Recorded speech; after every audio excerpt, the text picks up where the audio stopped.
Directores. Productores. Guionistas. Locacionistas. Y muchos otros artistas detrás de cámara. Todos ellos son grandes en el área. Nos complace compartir con ustedes la entrevista a Luis Ponce, guionista con casi 3 décadas de experiencia, que ha sabido desenvolverse con mucho talento y facilidad en distintos subgéneros de la ficción televisiva. Las variadas historias en las que ha participado Ponce han sido exhibidas por TVN, Mega y Chilevisión.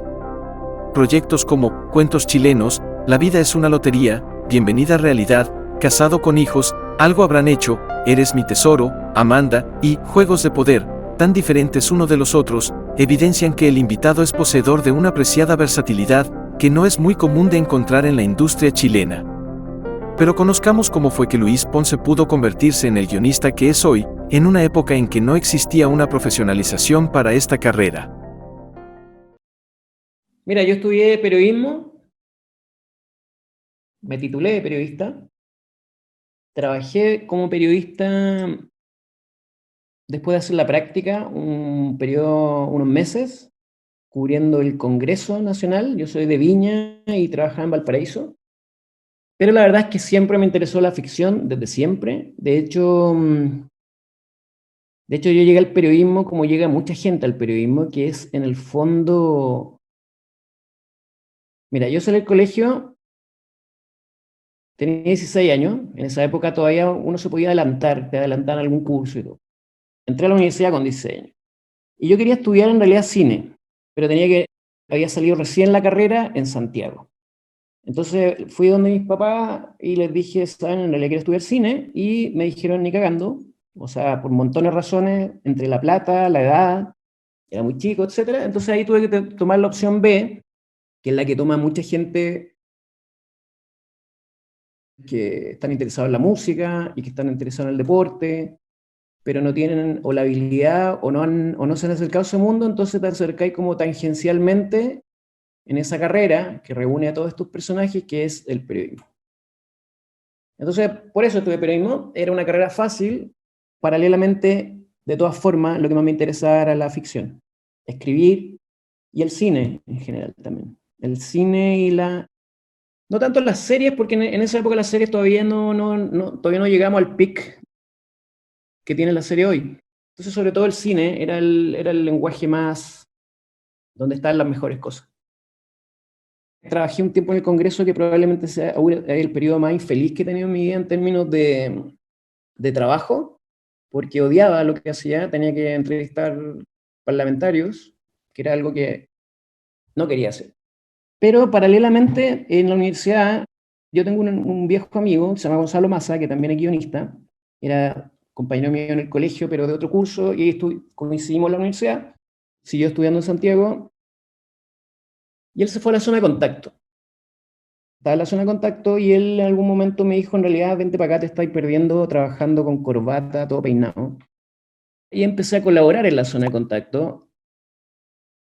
Esto es como ya la temporada 3 de la zona de contacto. La zona de contacto tuvo su peak como el 92, 93, algo así. Entré al Weekend también a escribir crítica de cine, lo que para mí en ese momento era como haber cumplido rápidamente mi sueño, como escribir de cine. Bueno, y en ese estado de estar ahí, igual todavía en el periodismo,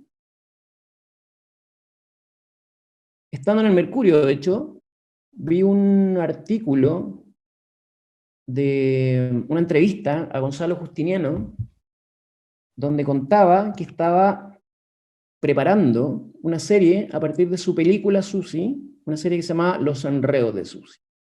Entonces él contaba que estaba trabajando con distinta gente, ya estaba Pablo Illán en el equipo, aparecía mencionado ahí, y Justiniano dice, pero en realidad no tenemos toda la historia, estamos buscando y trabajando otra historia.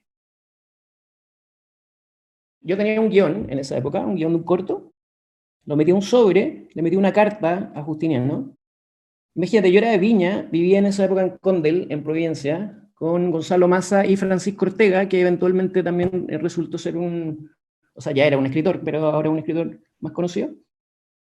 Yo era tan chico igual, dentro de todo, que metí todo esto en un sobre con una carta y fui a TVN, crucé el puente, sabía que era 0990, nunca había ido a TVN.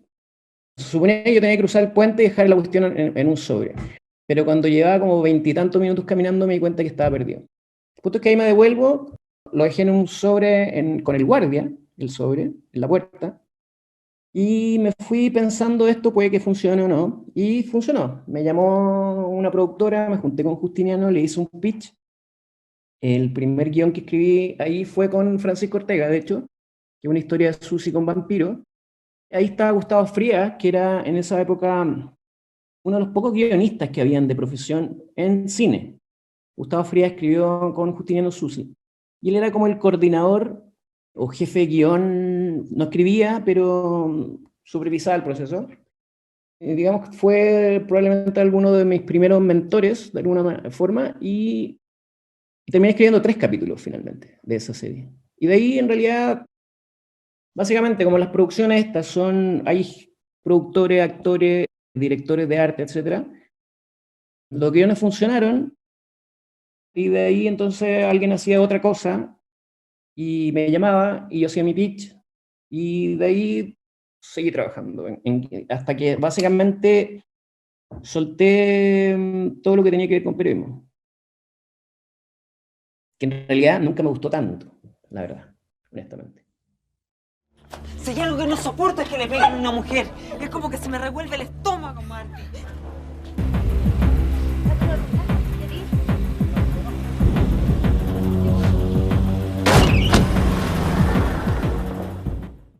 Televisión Nacional de Chile estrenó en 1998 Las historias de Susi, serie que reversionaba libremente al largometraje Susi de Gonzalo Justiniano, el cual fue estrenado en 1987, coproducción de TVN, Chile Films y Cinecorp, que además de tener a Justiniano en la dirección, también incluyó a Vicente Sabatini. Estuvo compuesta de 11 episodios, y contó con un variado grupo de guionistas en donde además de Luis Ponce, destacó Ángel Carcavilla, Bernardita Puga, Ramón Díaz Eterovich, Luis Cosiña y Pablo Illanes. Ponce, Illanes y Puga fueron quienes más historias escribieron para esta ficción, sobresaliendo el entrevistado, no solamente con Susi y los vampiros, sino que también con Susi Reina por una noche, episodio unitario con el cual cerraron las transmisiones de esta interesante apuesta. Mira, la historia de Susi fue en la prehistoria, esto fue como el año 97 más o menos. Eso se filmó en cine, de partida, era otra época. Los presupuestos eran altísimos. De hecho, lo que pagaban en guión, que no era una fortuna ni nada, era después, o sea, durante años, o sea, podían haber pasado 15 años y era más o menos lo mismo. Era el presupuesto alto, era los años 90. Toda la gente derrochaba plata que no tenía. Bueno, ahí trabajé con Gonzalo Justiniano, que es un director que, sobre todo en esos años, era probablemente el director más importante de Chile, en esos años. Susi era una de las películas más exitosas de los años 80, que era una especie de comedia picaresca con mensaje político, de alguna manera. Una vez que fui al set, ya hacia el final de la serie, cuando se estaba filmando Susi y los vampiros, en Chile Films, y yo dudaba si ir o no, por flojera en realidad, porque tenía que moverme de un lugar a otro de la ciudad y todo. Al final fui, estuve en el set, fue todo muy divertido, eran una escena divertida de ver. El punto es que saliendo de Chile Films me atropelló un auto, porque yo iba escuchando música y iba pensando en unas cosas que iba a hacer, en unos proyectos que tenía que iba a hacer. Y crucé la calle mal y me atropelló un taxi. Y me quebré la pierna, tuve una fractura expuesta, fue más o menos grave, en una ambulancia. Y la verdad es que ese momento traumático fue, a la larga, bastante positivo para mí. Porque si alguien te dice, vive el aquí y ahora, con palabras, uno lo puede escuchar y se te puede olvidar al rato. Pero esta fue una lección concreta. O sea, desde entonces fui mucho más atento, no a que me vayan a atropellar, sino que al aquí y ahora y no estar como viviendo en tu cabeza en un futuro hipotético. Y también en un pasado hipotético. Como que eso me enseñó a ser mucho más consciente del presente. Así que es como la máxima lección que tengo de Susi. A propósito de Susi, el Gonzalo Justiniano era un director que improvisaba harto. Ahí me di cuenta de algo que pasa en general con la serie en Chile, que al contrario de otros lados, en general los directores tienen mucho poder en las series. Es muy parecido al cine, en el sentido que hay un guión que está aprobado y después los directores lo toman y se ponen a improvisar, a generar momentos espontáneos, que tiene sentido desde el punto de vista de la espontaneidad de la actuación, etc. Pero al final, tú cuando esto se arma y te has desviado tanto de una historia concreta, generalmente quedan unas historias media incoherentes en algunos casos, autocomplacientes en ciertos momentos que se alargan más de la cuenta, pero que en teoría son divertidos, quizá en el set eran divertidos. Y me di cuenta de eso, o sea, eso fue un aprendizaje, que en el fondo tenéis que ser, o sea, ojalá eso fuera distinto. En el caso de las producciones en Europa o en Estados Unidos, generalmente el director dirige lo que está en el papel.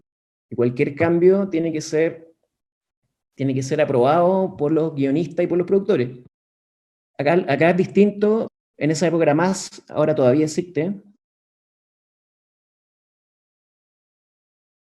En el fondo lo que uno aprende también es el desapego, que también es una cuestión súper, o sea, uno puede morir hasta el final peleando por algo donde de todas maneras vaya a perder, porque el director tiene la última palabra, o aprender a... Mira, alguna vez otro guionista me dijo, tenéis que saber cuáles son las batallas que vale la pena pelear.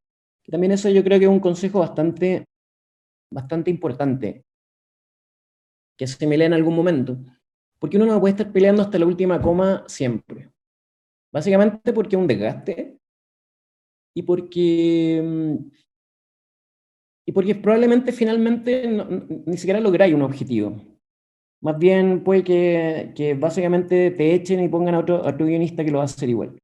Entonces, el trabajo de guionista igual es una lucha permanente, ¿eh? En ese sentido.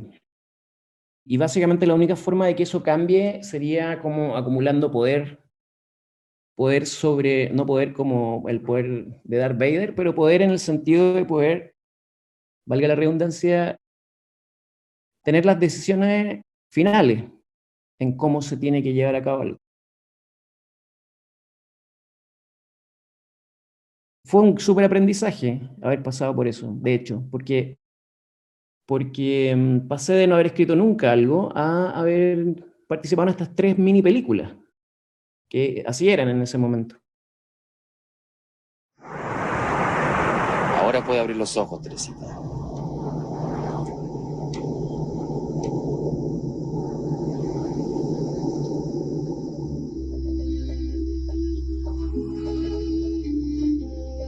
Después de eso, Ramón se fue y me dejó su tarjeta, que se me perdió esa misma tarde. Y es que yo venía a buscar otra cosa.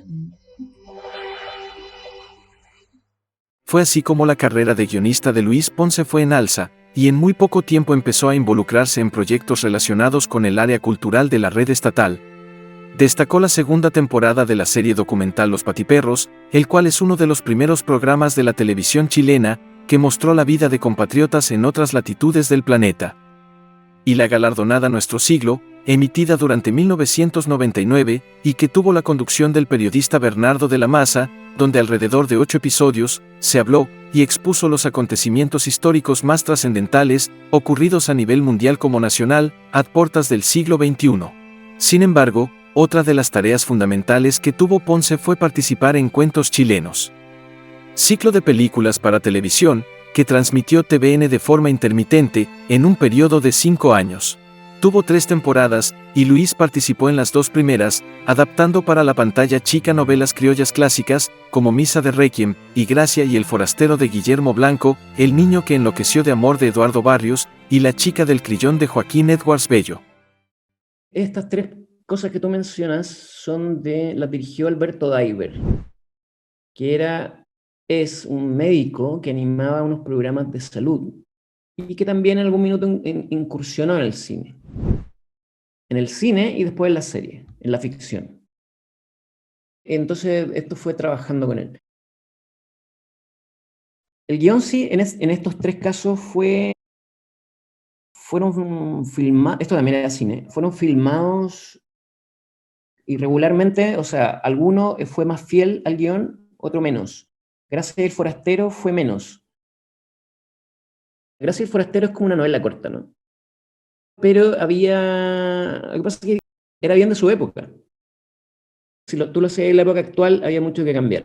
Al contrario, El niño que enloqueció de amor, que si bien también tiene muchas variaciones porque la historia es más concisa, o sea, porque estas adaptaciones eran para un formato de 1 hora. Entonces, de todas maneras, había que en algunos casos, como Misa de Requiem, que también es un cuento relativamente corto, había que encontrar ángulos de donde expandir la historia. De esos 3, creo que al que más me gusta, definitivamente, Misa de Requiem, si bien creo que El niño que enloqueció de amor también funcionó bien, relativamente. Pero Misa de Requiem creo que el que más me gusta hasta cierto punto. Y sí, pues efectivamente, Gracias al forastero era una adaptación súper libre del original. Eso es un hecho. A mí el que menos me gusta de los 3, en todo caso, por montones de razones.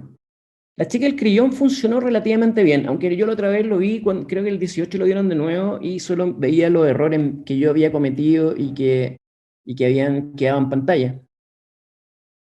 Pero tiene su cierto encanto igual. Tiene súper buenos actores de partida. Mira, la verdad es que igual esas experiencias fueron relativamente frustrantes todavía. Todavía no sentía que me funcionaba bien a mí ni el resultado. O sea, más allá de no echarle la culpa a otra gente de que no me gustó lo que hicieron, tampoco me gustaba tanto el resultado mío. Todavía me costaba encontrar alguna como soltura o libertad al momento de escribir o sentirme realmente que estaba tomando bien la rienda de lo que estaba haciendo. Todavía era un momento medio de aprendizaje. De hecho, hasta cierto punto, bueno, en los años 90, a propósito, o en la época de Susi, que fue en los años 90, fin de los años 90, no existía mucho tampoco, o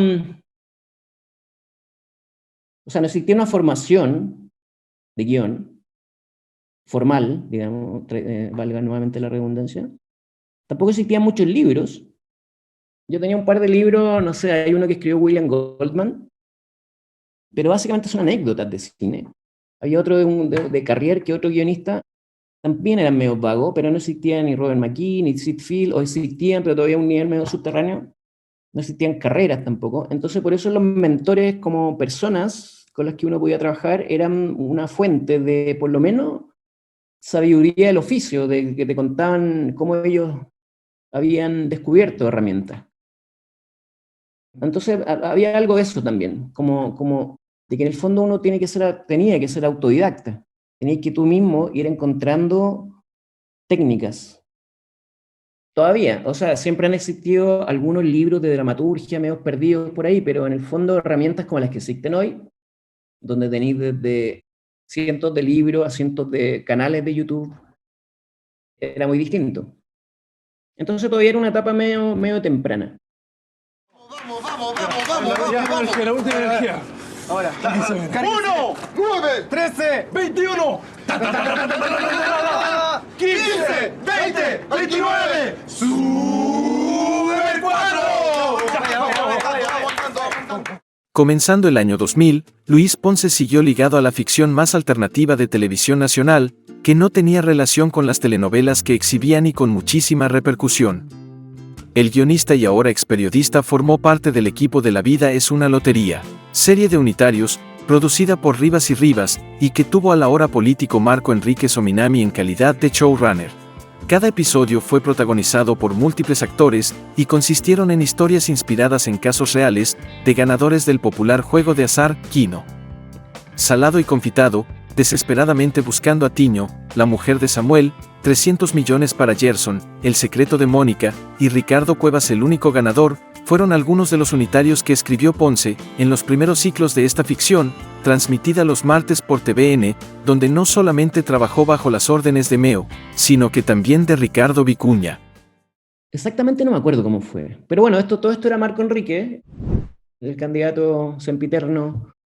Él era la cabeza detrás. Y dirigió varios, y otros los dirigió Ricardo Vicuña, que también fue de alguna forma otro tipo de mentoría. Ricardo Vicuña, en los años 80 era uno de los principales directores de teleseries. Y en algún momento él dejó de hacer teleseries en los 90 y aquí estaba como retomando la dirección. Salado y Confitado es un capítulo que escribió él. Ese capítulo fue tan bien que hasta tuvo una nominación al premio Altazor de guión. Era un veterano que conocía, o sea, que tenía mucha información que traspasar desde la experiencia. Lo que más podría rescatar es eso, haber trabajado con él y haber aprendido un montón de cosas también. Ricardo Cuevas, que era de la segunda temporada, era con Daniel Muñoz, era como el guión más ambicioso en todo caso, como que yo había escrito hasta ese momento. Era una mezcla de montones de cosas, tenía salto en el tiempo, tenía fantasía. Lo dirigió Marco Enrique y creo que quedó, no lo he vuelto a ver, y de hecho no sé si está en YouTube ese. Pero era como, en el fondo yo ahí ya me sentía un poco más seguro, y por eso, en términos de experimentación ya con el formato y la estructura. Porque básicamente, algo que se puede transmitir a propósito de experiencia o algo, es que para poder jugar con la estructura, innovar, tratar de construir el lenguaje guión, lo más sabio es primero haber aprendido a dibujar y después a pintar expresionistamente y no partir ahí. Si tú empezás a escribir y decís quiero cambiar la estructura y experimentar, es bien probable que todo sea ensayo y error y error y error. O sea, es mucho mejor primero aprender a caminar y luego correr que partir corriendo. Ahora, podéis ser un genio y chuntarle a la primera, pero en el fondo los genios son uno por generación o menos, entonces una forma un poco más sabia es eso. Es básicamente aprender todas las reglas primero y luego empezar a jugar con ellas. Admite que me odiáis. Odiáis a mi viejo, odiáis a mi vieja, a toda mi familia. Soy un cacho para ti. Prometí a tu papá que no te iba a mostrar esos papeles. ¡Punto! ¿Y por qué mi papá no habría de querer que yo viera esos papeles, Porque son los papeles de tu adopción. Ponce continuó demostrando su talento y versatilidad para escribir cualquier tipo de historia en el área de ficción de la red estatal. Aún se tratasen de proyectos que habían iniciado otros colegas en años anteriores, como lo fue participar en la segunda y última temporada de Vigías del Sur. Luis fue uno de los guionistas que más unitarios escribió para la serie Cuentos de Mujeres, formando una llamativa dupla creativa con la cineasta Christine Lucas, que dirigió historias como Irma, protagonizada por la fallecida Liliana Ross, Daniela, interpretada por Blanca Lewin, y Mariana, mediometraje que inauguró esta apuesta dramática, y que significó el trabajo póstumo de Carolina Fadich. Sin embargo, la carrera de Luis Ponce estaba a punto de cambiar, y de brindarle la confianza como guionista que no encontraba hasta ese entonces, con la irrupción de Bienvenida Realidad, ficción juvenil producida por Rusfilm, TVN, y la compañía estadounidense Sony Pictures International. Esta serie de 2 temporadas, transmitida los viernes en la noche, simbolizó de alguna manera el placer culpable y la pérdida de la inocencia de quienes fueron niños y preadolescentes durante la primera mitad de los 2000, y marcó un hito importante en la vida profesional de Ponce. Descubramos a continuación por qué. Esa sí ya yo te podría decir que es ya sintiéndome, yo mismo sintiéndome ya un guionista más seguro. Bienvenida a Realidad fue primero una película, una especie de película o telefilm dirigido por el director de Gringuito, pero no equivocarme, creo que se llama Sergio Castilla. Era una serie juvenil donde estaba parte del casting de la serie original, buena parte del casting de la serie original. Fernando Urrejola no estaba, creo, pero sí estaba Tiago Correa, etc. Y era una película, de todas maneras, hecha por una persona mayor, en el sentido de que nosotros, o yo y Hernán Rodríguez, que era el otro guionista, que éramos bien chicos en esa época, veíamos la película y pensábamos, esto está escrito por una persona mayor. No es por desmerecer, pero en el fondo así resultaba, así se veía. Entonces en algún minuto la productora Rosfilm, que ya no existe, pensó en armar una serie a partir de esto. Y fue una experiencia súper buena, la primera temporada sobre todo, por varias razones. De partida, esto era Sony, y Sony nos mandó a un guionista veterano gringo, Larry Mollin, que había escrito Beverly Hills 90210, y había escrito Chips, que era una serie de los 70, que en todos los capítulos tenía un gran accidente de auto. Porque todas esas series tenían lo que se llama set pieces, que son escenas de acción complejas. Entonces siempre había como una carretera, un hueón chocaba, el otro auto lo chocaba atrás, otro auto lo chocaba atrás, y venía un camión y saltaba y pasaba arriba de todo el auto. Molly nos contaba que todas esas se hacían las reuniones de guionistas con autitos de juguete. La cosa es que nos trajo a Molin, Sony. Molin nos dijo, mira, mándenos todas las preocupaciones que ustedes crean que son actuales para ustedes. Y él iba a armar una especie de storyline. ¿Ya? Esa era su pega de Sony. Entonces nosotros con Hernán, que nos estimulamos bastante en el sentido de extremar las cosas, mandamos una lista bien extrema de cosas que nosotros veíamos de la realidad y que no se trataban generalmente en la ficción. Y Molino nos armó una especie de storyline que a nosotros no nos gustó igual, en el sentido que, más allá de la distancia cultural de algunas cosas que parecían high school, y de eventos como el festival de algo, que cosas que no existen en nuestro país, que había que adaptarlas, pero en algún minuto nosotros nos despegamos totalmente de la storyline, rápidamente en realidad. Tomamos algunas cosas, porque obviamente, si bien culturalmente lo que él mandaba como historia, culturalmente, y algunas cuestiones eran demasiado convencionales, sí, el hombre tenía un oficio increíble al momento de estructurar un relato. De repente eran historias fome y predecibles, pero nadie podía decir que no estaban bien estructuradas. En que el conflicto quedaba establecido súper tempranamente, se desarrollaba apropiadamente y se cerraba apropiadamente. El problema es que era apropiado. Y nosotros, aparte con Hernán ambicioso y queriendo básicamente cambiarlo todo, lo desechamos y empezamos a trabajar en nuestras propias. Y otra cosa importante que pasó ahí para mí es que Matías Tañaro, que es un director de teleseries chileno-argentino, en realidad en esa época había llegado recién de Argentina, traído por Ross, que había traído un par de directores argentinos, él y Diego Rugger, y alguna gente más en realidad. Fue la primera vez que trabajé con Matías. Y Matías traía aparte una sensibilidad súper cinematográfica, que al comienzo, a la gente de la producción ahí rechazaban un poco este estilo, porque partía es más lento. O sea, si tú quieres que siempre que tú quieres que algo quede bien, requiere más tiempo. Y si tú quieres que una toma quede bien, y una escena quede bien grabada, requiere montones de elementos que tienen que estar sincronizados. Entonces él se demoraba un poco más que los directores de acá, pero el resultado para mí, sobre todo la primera temporada, yo encuentro que funcionaba súper bien. Debido a que existían expectativas muy altas depositadas en Bienvenida Realidad, hubo roces entre el equipo técnico con el entonces directorio de Televisión Nacional y entre trabajadores detrás de cámara con miembros del elenco. Fue uno de estos conflictos el que acabó siendo clave para la repentina desaparición de Juan José Gurruchaga, quien encarnó al irreverente y autodestructivo Rodrigo, el cual también era uno de los personajes centrales del primer ciclo de la serie. Hernán vivía en Estados Unidos y entonces en algún punto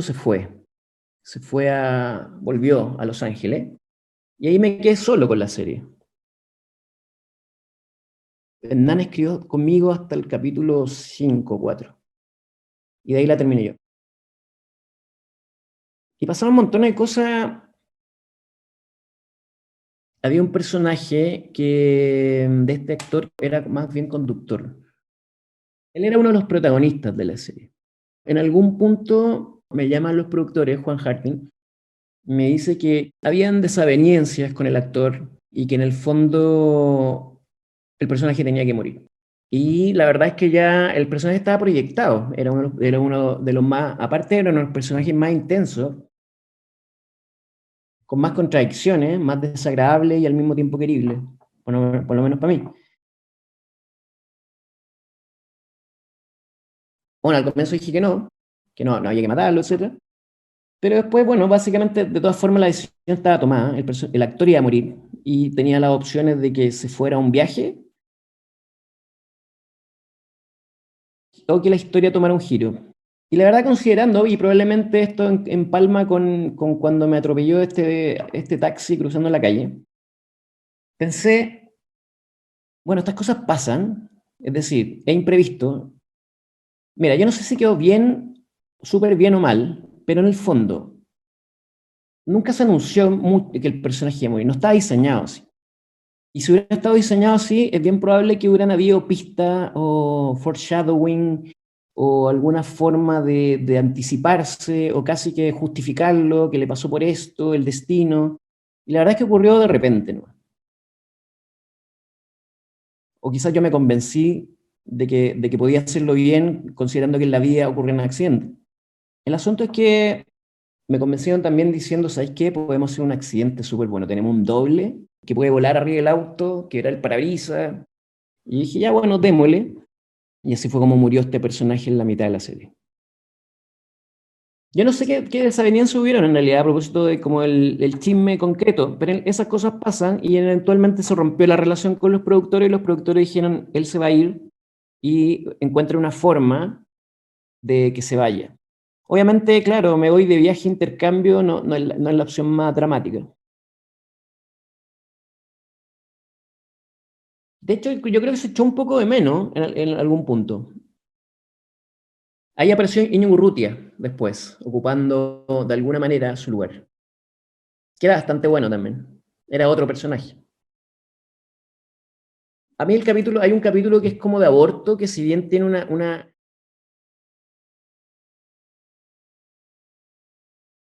si bien hay un personaje que decide no abortar, yo traté de que no fuera una historia antiaborto, básicamente. Traté de que quedara claro que particularmente esta persona decidía no abortar, pero no necesariamente que el mensaje de la serie era el aborto es malo. Mira, les puedo contar otras cosas a propósito de cómo han cambiado los tiempos. Había una escena en la primera temporada donde Sigrid Alegría le daba un beso a Claudia Pérez. Ella era una manager que tenía una novia, era lesbiana. Claudia Pérez, perdón, era la protagonista, la Isabel Ruiz. Se dan un beso. Y ese beso fue cortado al mínimo. Y fue una parte de cierto... Porque esa serie, como siempre hubo ciertas tensiones entre lo que el canal aceptaba y lo que nosotros queríamos hacer. Por suerte, ahí el productor, el director y todos estábamos en la misma frecuencia. El conflicto no era entre nosotros, sino que era con TVN.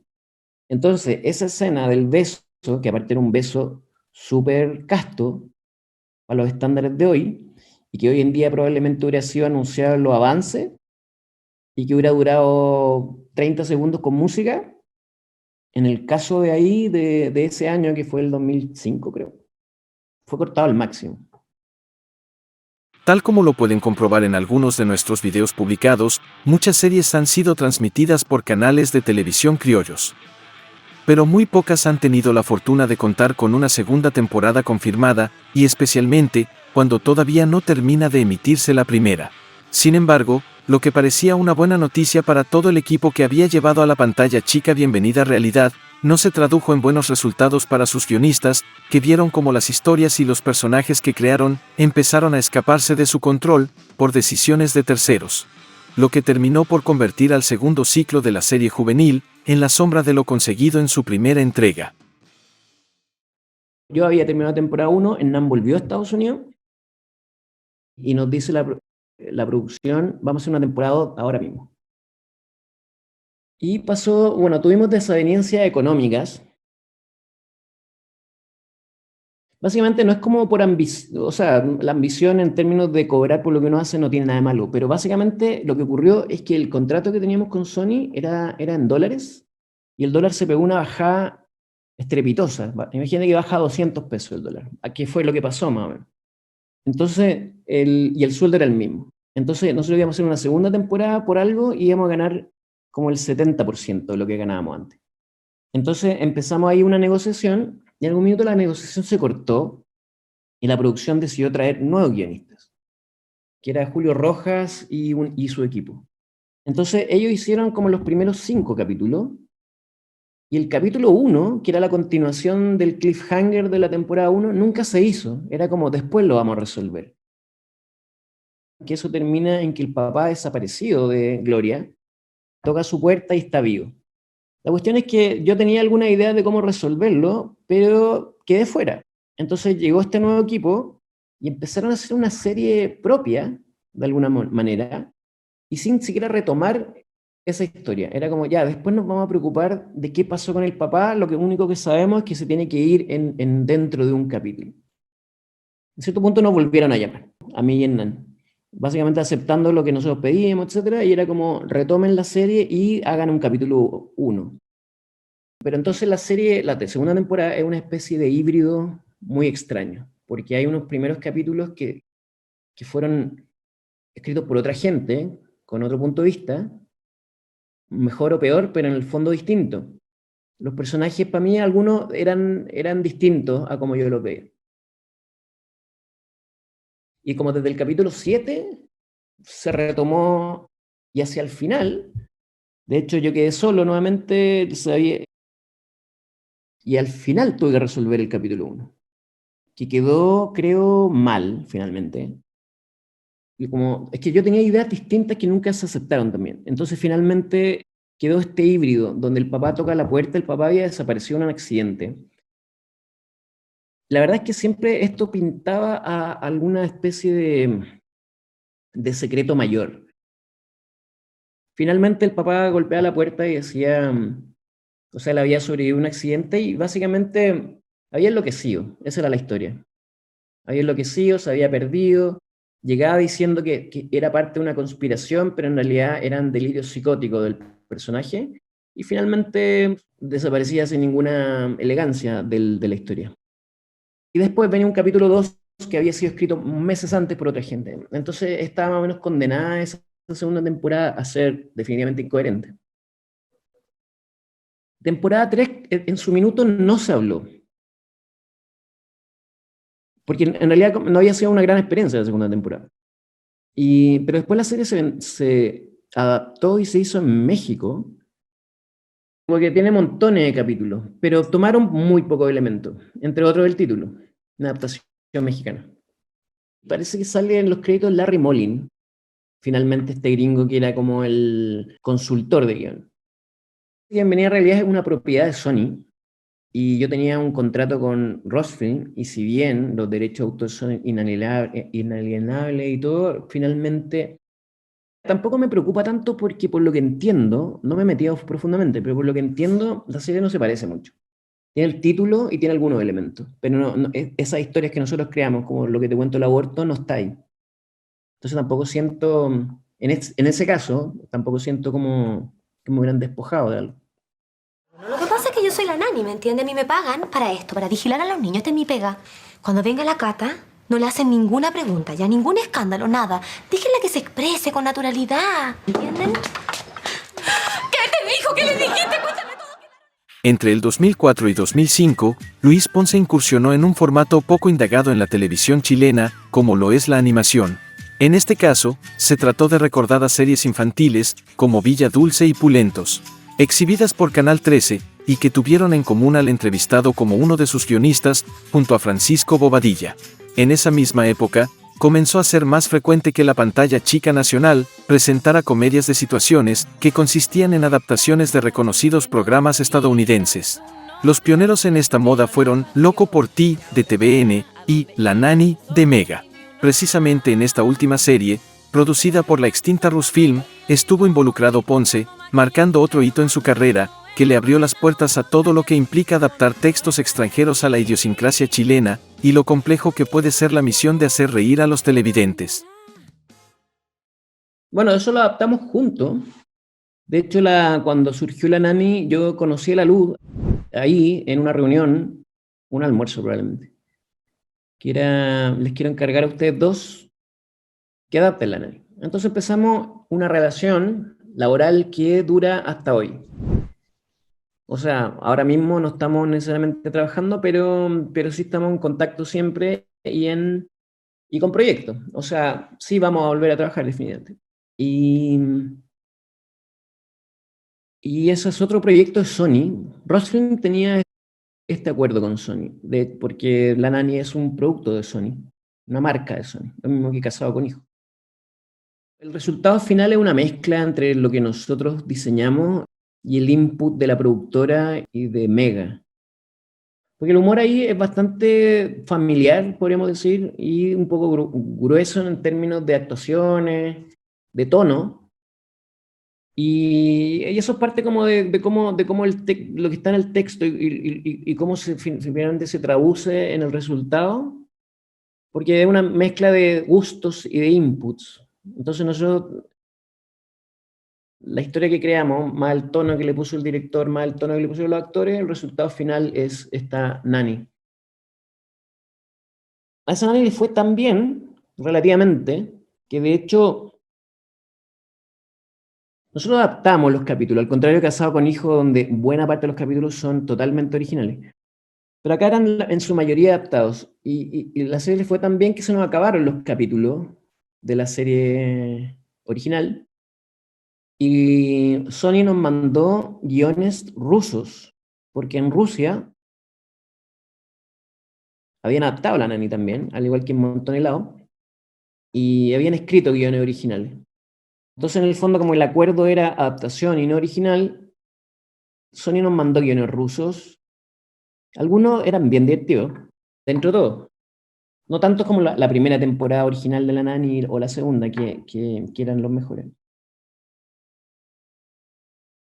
Que La Nani duró como 150 capítulos o algo así. Ese fue el resultado.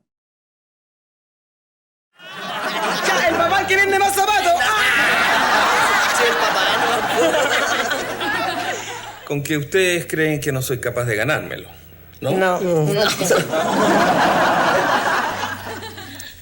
Yo también aposté por una linda familia y esta es lo que me tocó.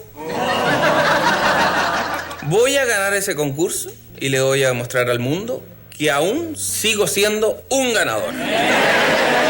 Y ustedes me van a ayudar. Dije ustedes. Kena, tú también. El camino trazado por la adaptación chilena de La Niñera condujo a un destino insospechado, que se materializó en el hallazgo de un auténtico y pequeño fenómeno que puso en jaque a las áreas dramáticas más importantes de nuestra industria, como lo eran las de TVN y Canal 13, durante el 2006 y 2007.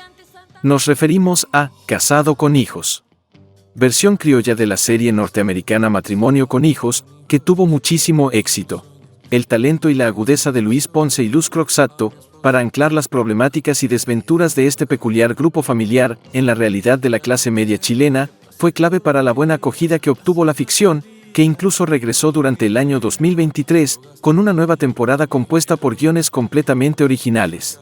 Pero sin importar los buenos resultados que cosechara la señal del actual grupo Betia, con los primeros 4 ciclos de esta sitcom, esto no impidió que todo el equipo viviese un cúmulo de complicaciones, estrés y exigencias que demandaban un trabajo más arduo que lo normal, al tratarse de un producto muy exitoso, para un Mega bastante diferente al actual. Estábamos terminando La Nani y me dijeron, ¿quieres adaptar? Me ofrecieron adaptar Casado con Hijos. Pero yo estaba agotado y en ese minuto no me parecía una buena idea. Totalmente equivocado. Pero también estábamos agotados de La Nani. Entonces ahí lo tomó Gonzalo Massa. De hecho, él empezó con la adaptación. Después lo agarró la Luz Crosato, temporada 1 y la mitad de la 2. Y de ahí, porque no estuvimos juntos en rigor. Ella era la jefa de guión hasta la temporada 2 y de ahí yo fui el jefe de guión hasta los últimos capítulos. Así que los últimos capítulos malos, de alguna manera, también son mi responsabilidad. Hay chistes que funcionan en todos lados, gringos, otros que no funcionan.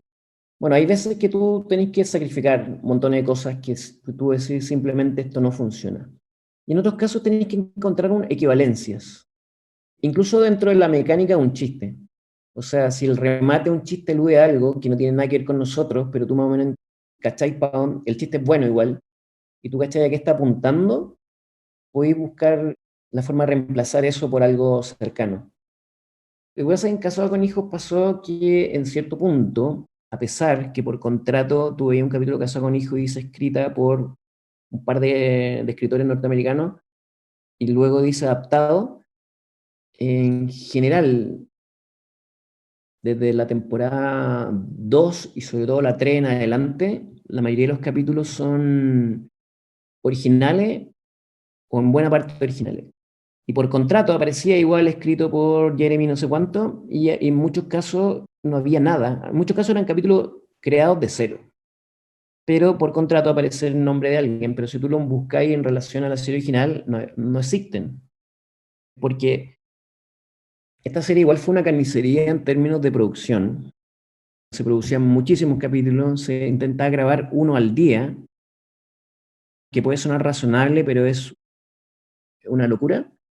Y habían a veces como requerimientos en esta máquina que no paraba nunca de, no sé, este día no vamos a tener a Tito Larraín, porque está enfermo, y no vamos a tener a este actor, a este otro, así que intenta inventar algo sin ellos y que ocurra entero en la casa. No los tenemos y no tenemos exteriores. No pasa eso siempre, pero pasó algunas veces, con esos requerimientos. Y esos capítulos se tenían que resolver. Hay uno donde Nachito Larraín lo llaman al servicio militar. En ese capítulo no aparece ni Tito, creo que no aparece la Titi, y en realidad hay una especie de exterior, que son estos exteriores baratos que parecen del Chavo del 8. Eso sí se puede hacer, pero tenía todas esas limitaciones. A veces era también por montones de razones humanas y reales que no estaban los actores.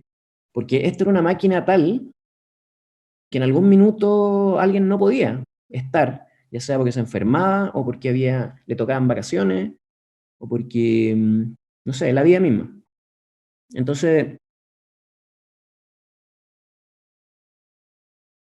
Casado con Hijos creo que el que más me gusta, si bien, como les digo, tomamos la matriz en los primeros.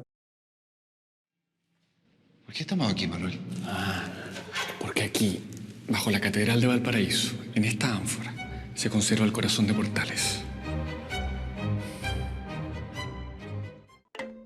En el año 2010, Luis volvió a insertarse en la historia de Chile al integrarse al equipo de Algo Habrán Hecho, serie documental exhibida por TVN en el marco del Bicentenario de la Nación, siendo uno de los primeros programas masivos de la red estatal en ser grabado y transmitido en alta definición. Basada en una apuesta del mismo nombre, de origen argentino, que se diferenció con la versión local, principalmente por el enfoque brindado por el medio de comunicación que lo transmitió.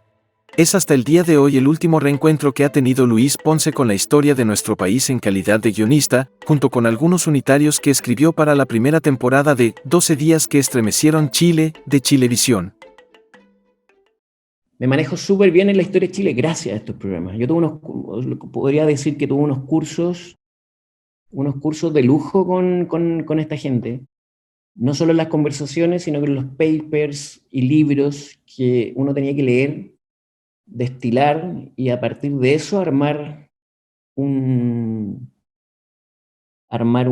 relato. Ahora, esta serie era para el Bicentenario, para el 2010. Y esto es muy, muy anterior al estallido. El espíritu de la serie, que en el fondo está inspirado en una serie argentina que se llama igual. Esa serie argentina se hizo después del 2001 en Argentina, que sería equivalente a nuestro estallido en algunos términos. Entonces era una serie súper revisionista y súper crítica. básicamente cómo llegamos a este punto de nuestra historia.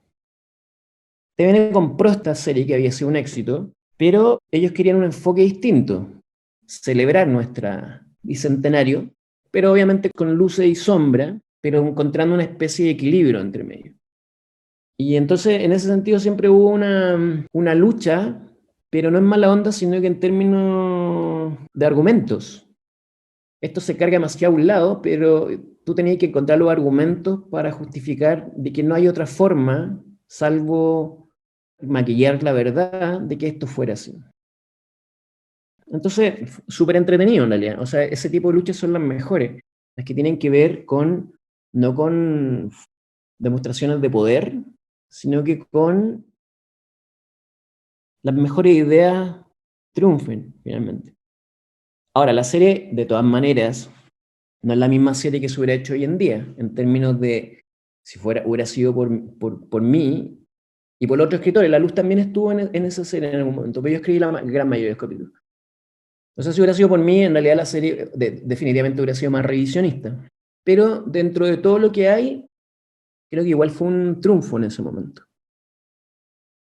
Lo que pasa es que uno no se da cuenta, pero en estos equipos de historiadores, había historiadores también conservadores, de derecha, y uno ahí se entera la visión que tienen, por ejemplo, desde la fundación del país en adelante, que es totalmente distinta a lo que uno considera que ocurrió. Entonces, en ese gallito, creo que si bien alguien puede ver la serie y decir que es una serie amarilla, dentro de todo, creo que las victorias internas fueron bien grandes, en el fondo. Porque en una visión conservadora de la historia te van a decir que Pedro Valdivia vino a fundar un reino a Chile, que es básicamente lo que él escribe en sus cartas, y que la relación con los promaucaes o los aborígenes en Santiago, por ejemplo, fue relativamente pacífica, que se comunicaban, que intercambiaron cosas, y la realidad en general te dice otra cosa. O sea, el hombre venía a buscar oro y cortaban orejas para que los indios confesaran dónde está el oro. Eso lo dicen los mismos cronistas. Entonces, en el fondo tú tenés que negociar y navegar todas esas aguas para llegar al resultado.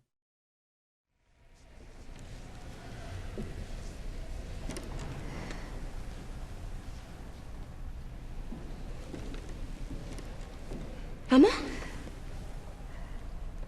Esto es maravilloso. Mucho más de lo que imaginé. Después de participar en las adaptaciones de la sitcom Una pareja dispareja, Chico Reality, y de la serie El diario secreto de una profesional, Ponce vio como por primera vez en su carrera, una historia completamente original suya, se realizaba en la pantalla chica. Se trató de Bim Bam Boom, serie de época, coescrita con Luz Croxatto, ambientada en la década de los 50, y que retrató libremente el apogeo de los espectáculos revisteriles en la ciudad de Santiago. Aunque tenía muchos méritos, como adjudicarse el monto más alto que había otorgado el Consejo Nacional de Televisión, Bim Bam Boom empezó a demostrar flaquezas por distintos lados, y de una manera muy rápida, que no solo dejó una sensación de disconformidad entre los televidentes, sino que también para su equipo artístico y sus creadores. ¿Cómo fue que una historia, que prometía ser un thriller policial inserto en el mundo del espectáculo y la bohemia chilena, acabó transformándose en algo tan distinto y generando una enorme desilusión para uno de sus autores? Descubrámoslo enseguida. Lo que pasa es, mira, les voy a confesar algo ahora, que da lo mismo porque esto ya no existe. Mi relación con el área de ficción de TVN fue pésima. De hecho, a propósito de Bim Bam Boom, que es una cuestión que viene después, Bim Bam Boom sí fue una serie que para mí fue un trauma. Lo que salió al aire no tiene nada que ver con el proyecto que recibió un fondo del Consejo Nacional de Televisión. Fue un gallito constante. TVN básicamente se empeñó en hacer una serie mala, o sea, podríamos decirlo así, pero básicamente se empeñaron en sacarle todo lo que podía ser original a la serie, y todo lo que podía ser distinto y llamativo, creo yo.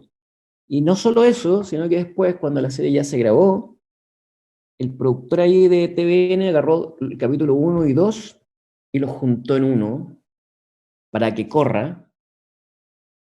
Ahí también trabajé con la Luz Cruzato. Yo presenté este proyecto, era una idea original mía. Se ganó en ese momento el fondo más grande que había entregado el CNTV, que era casi $1 millón. Y TVN no había hecho nada. Creo que íbamos con TVN como canal auspiciador, pero de hecho podíamos cambiarnos de canal. Pero después cuando la serie la hicimos ahí, básicamente, y no estoy hablando de en general, sino que la persona a cargo de ahí de las ficciones y otra gente alrededor empezaron a querer convertir la serie en su propia cosa. Entonces fue un gallito permanente. Como les digo, el capítulo 1 era irreconocible, y en ese minuto con la Luz pensamos sacarnos nuestros nombres. O sea, si el asunto dice idea original, en realidad la idea no era lo que estáis viendo. Pero son decisiones que uno toma en algún punto, porque en el fondo eso hubiera sido antes que se estrenara la serie. Había montones de otras personas que trabajaron ahí. Y él básicamente, probablemente para no crear un ruido innecesario, al final la serie salió como está nomás. Pero fue una experiencia súper frustrante. Ahora, en ese sentido, claro, hay veces, porque cuando esto ganó el fondo, era como la mejor noticia que yo había recibido en temas de profesionales en mi vida, y resultó siendo una de las decepciones más grandes. Pero al mismo tiempo también son aprendizajes invaluables, súper invaluables, porque mi relación creativa con productores desde ese momento cambió. Porque hay señales, mira, hay cosas en el fondo, hay señales que uno puede percibir tempranamente, antes de que uno firme algo, que te dan la idea si la relación profesional o creativa sobre todo, va a ser fructífera o no. ¿Cachai? Porque en el fondo, lo fundamental, para que algo quede bien, entre los miles de razones, pero una fundamental, es que todos estén viendo todos estén en la misma página, como dicen los gringos. De que todos estén viendo lo mismo.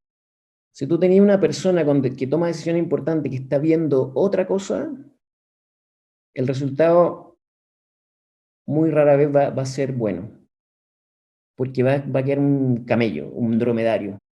Va a quedar una mezcla de cosas. Y a veces puede funcionar comercialmente o lo que sea, pero no va a ser lo que tenía que ser. Eso fue una súper experiencia en ese sentido. Porque las señales de que esto iba a pasar fueron tempranas. Y yo no las quise ver. O sea, en algún minuto, antes de firmar y quedarnos y hacer la serie en TVN, ponte tú que tú vayas a un almuerzo con unos productores y ellos te empiezan a tirar ideas y tú te das cuenta, son distintas a lo que uno tiene, y como que en ese momento, siendo más inexperto, como que las dejaba pasar, como que pensaba, no, en realidad esas ideas no son tan buenas. Pero ahora, gracias a esa experiencia, estoy mucho más alerta en ese tipo de cosas, en cómo definir claramente qué es y qué no es. Ahora, obviamente, si alguien te encarga de hacer algo es distinto, o sea, tú tenés que escuchar y negociar.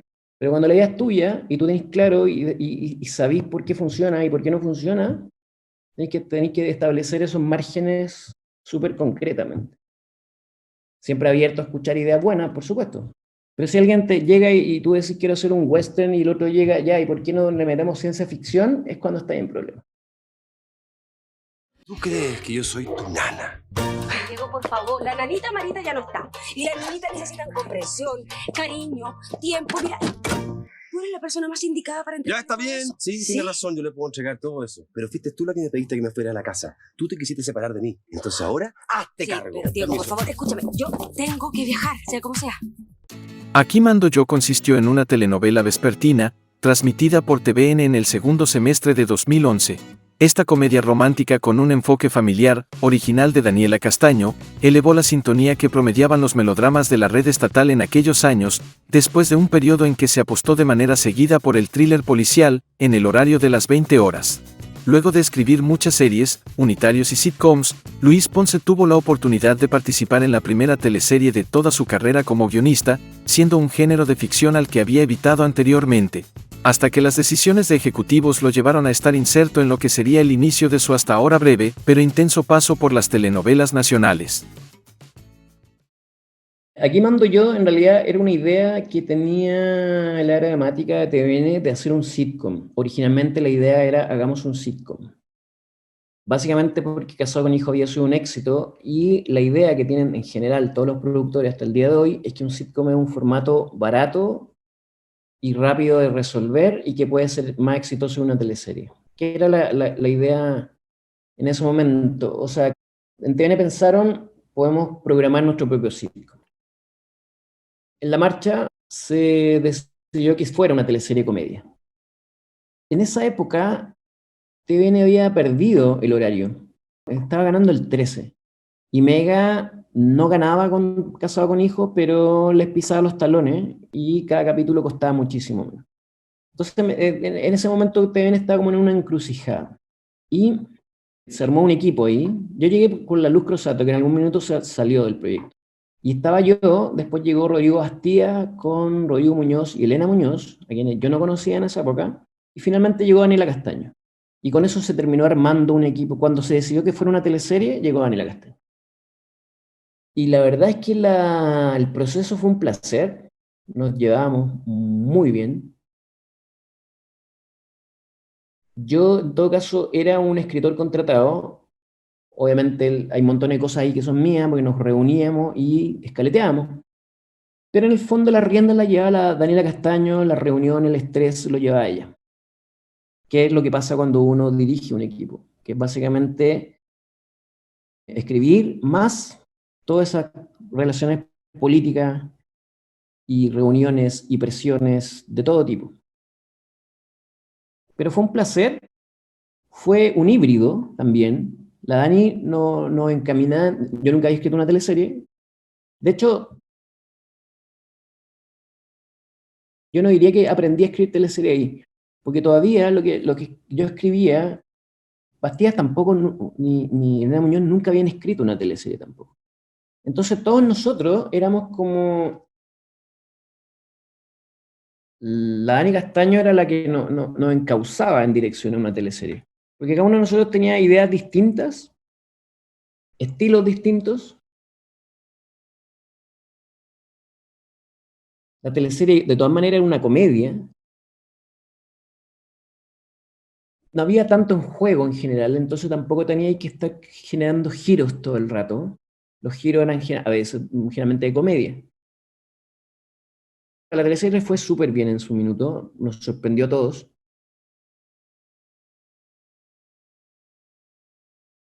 Más que un aprendizaje, porque eso yo diría que vino después, en el formato de teleserie,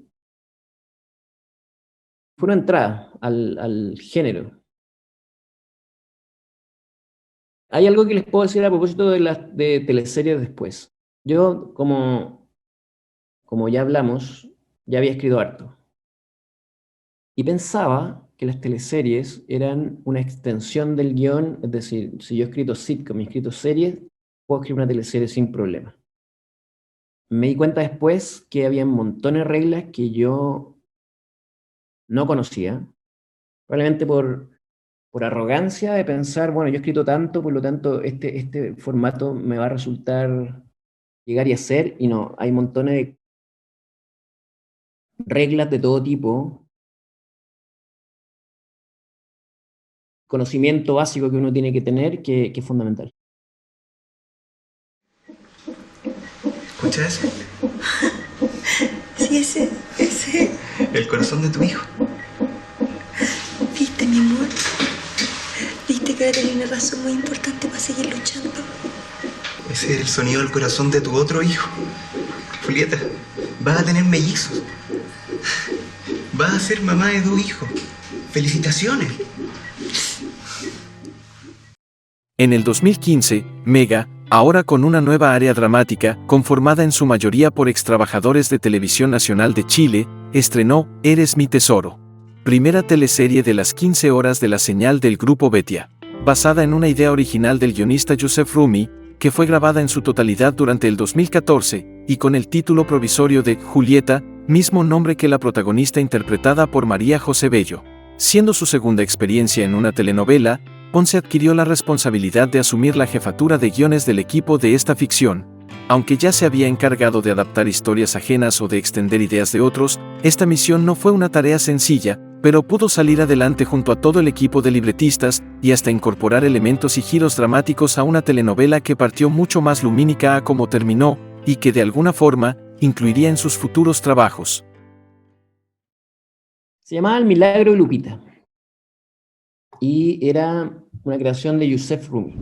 Él era el autor de la teleserie. Lupita era Julieta, básicamente. Ella era la historia de esta taxista, que tenía un montón de cosas distintas. Y lo que pasó es que el área dramática de TVN se movió casi en su totalidad a Mega. Se armó esta área que conocemos ahora. Se fue también Patricio Hernández del Canal 13 a Mega. Y Patricio Hernández me contrató a mí y a Francisco Badilla, que ya habíamos estado en el Mega justo antes haciendo otras cosas. Nos contrató él por su lado.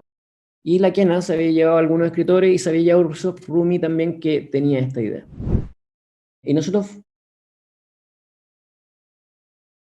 nos contrataron por otro lado, pero nos metieron a este proyecto como escritores, a mí y a Francisco, que era la creación de Youssef. En un momento Youssef se salió de la teleserie y yo quedé a la cabeza. Mira, Eres mi tesoro, una teleserie de la tarde que partía bien liviana y luego se iba haciendo progresivamente más oscura. Youssef, a quien yo le tengo mucho precio, se fue de la teleserie. Y la teleserie él era un poquito más amable. Se fue él, se le cambió el nombre al personaje, partió más o menos donde partía la otra. Había harta bondad y luz en el personaje Julieta, su mamá. Había harta comedia de la sanguchería, etc. Yo no soy particularmente una persona oscura, pero sí creo en que uno tiene que llegar hasta las consecuencias más honestas de lo que está haciendo. Es decir, tenía un gallo al comienzo. Ninguno de nosotros teníamos claro cuáles eran las motivaciones de Rodrigo al comienzo.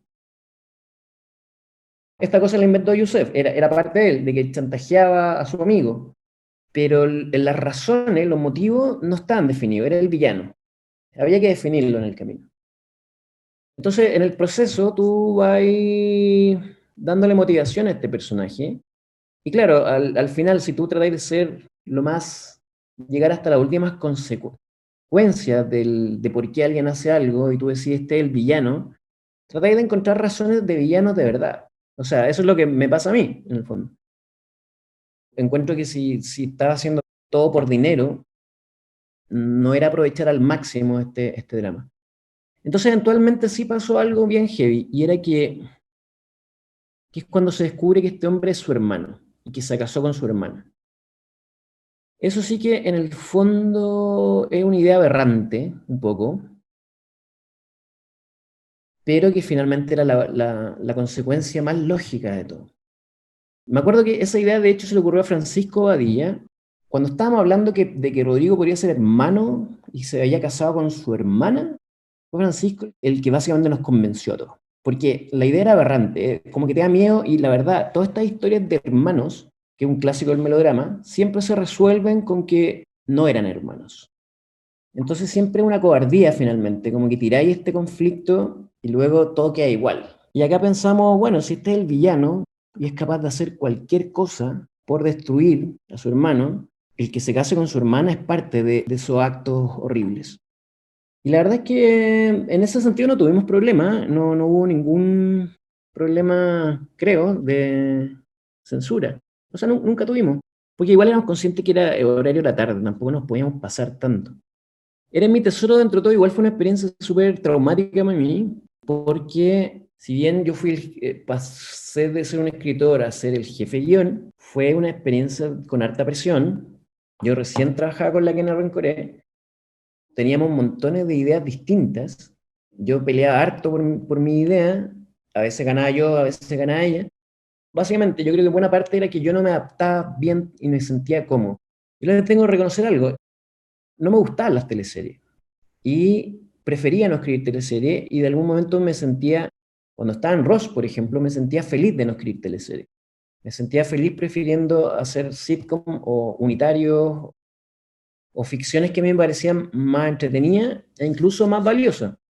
Entonces, yo tenía ahí un problema de asumir el género y entenderlo. Pues yo creo que en parte no lo entendía tampoco. Y lo miraba con distancia y probablemente con cierta arrogancia.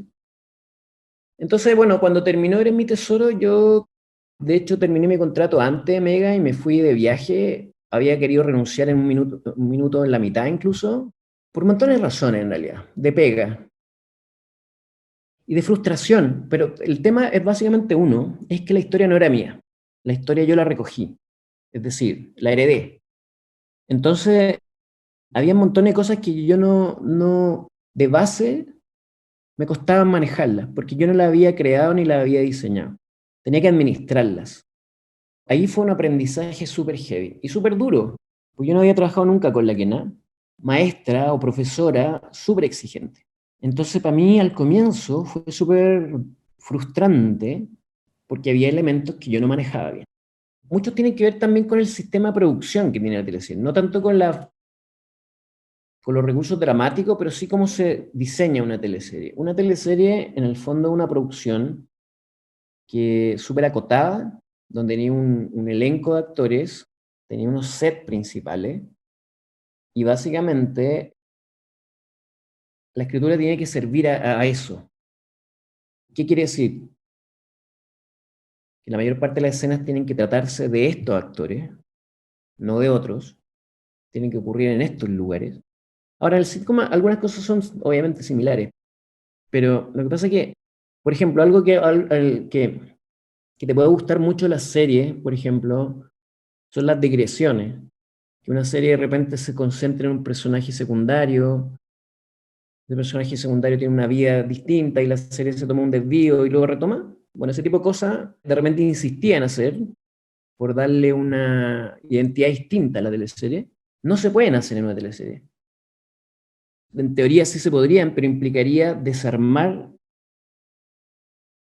un presupuesto que en el fondo se diseña de esa forma no por ser conservadores, sino que es la forma que podéis sostener una teleserie, en que podéis dedicar un montón de recursos y con eso hacer 100 capítulos. Si empezáis a desarmar ese tipo de cosas, se te empieza a desarmar el diseño. Entonces, sobre todo lo que yo aprendí fue como que tú puedes pelear en el sentido de, no, quiero hacerlo de esta forma. Quiero que este personaje secundario, este bolo, en el fondo que es el recepcionista del hotel, agarre vuelo y pelee contigo y bla, bla. Tú te das cuenta en el fondo que como están diseñadas las teleseries, por ejemplo, lo mejor es no darle, y estas son cuestiones súper específicas, lo mejor es concentrarte con los actores que tenés. Si tú empezás a crear personajes secundarios nuevos, es muy probable incluso que por el sistema de producción ese actor no logre hacer bien la escena. Y finalmente tú puedes presionar y ganar el argumento de que lo necesitáis y después al aire te das cuenta que no funciona y algo que te dijeron de repente los productores. Ahora, también eso implica, lo que pasa es que tú podés tener un buen actor para eso, pero implica tiempo que no hay. ¿Cachai? Entonces hay cuestiones que, en el fondo, tiene que ver con hasta dónde uno es capaz de cambiar la realidad, que sí se puede, por supuesto que se puede, pero no se puede cambiar en todo. ¿Me cachai? Entonces uno aprende, por ejemplo, a no dispersarte. O sea, si uno de tus personajes tiene un conflicto con alguien externo a la historia, trata de escribirlo de tal forma que el peso de la escena la lleve tu personaje, y no este personaje nuevo que aparece. Ese tipo de cosas, sobre todo y mantener que algo, que es como un sello de la Quena de Rencores, sobre todo, de mantener el interés permanente. Como que en un sitcom o en Aquí mando yo incluso, que era una teleserie sitcom, de repente uno pensaba ya con que la situación sea buena, dramáticamente se justifica. En el caso de una teleserie, sobre todo un melodrama y más un thriller,